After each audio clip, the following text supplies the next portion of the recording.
তো ঠিক এই জায়গাটায় আমরা রিয়েলাইজ করি যে আমরা একটা ভুল করে ফেলেছি। সেই ভুলটা হচ্ছে, যেই নৌকা বাগবাজার ঘাটে যাবে আমরা সেই নৌকায় উঠিনি, আমরা ভুল নৌকায় উঠে পড়েছি, যেই নৌকাটা বাগবাজার ঘাটে যাবে না।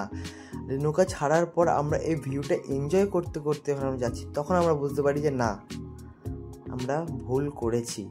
আমরা ভুল নৌকায় বসে ভুল ভিউ এনজয় করছি, যেটা আমাদের এনজয় করার কথা না। আমরা বুঝতে পেরে আমরা ওই নৌকাতে আবার হাওড়ার ঘাটে ব্যাক করি। ব্যাক করার পর এই নৌকা যেটা আমাদের বাগবাজার ঘাটে নিয়ে যাবে, সেই নৌকা আমরা উঠে পড়ি। উঠে পড়ার পর এই দাদুকে দেখছো, দাদুকে নিয়ে আমরা সারা রাস্তা বহুত মজা করেছি। এমনকি আমার বন্ধু বলছে যদি এই দাদু একবার গঙ্গাপুরে যায়, তাহলে দাদু মরার পরে বলতে পারবে যে আমি এর আগে গঙ্গা এক্সপিরিয়েন্স করেছি ডুবে গিয়ে। তারপরে আমরা আসল ভিউ এনজয় করার জন্য চলে যাই আমাদের এই নৌকায়, আর এই নৌকা থেকে আমরা এনজয় করি সেই ভিউ যেটা আমরা দেখার জন্য এসেছিলাম। ইয়েস, আমাদের নৌকা হাওড়া ব্রিজের তলা দিয়ে যাচ্ছিল আমাদের গন্তব্যে বাগবাজার।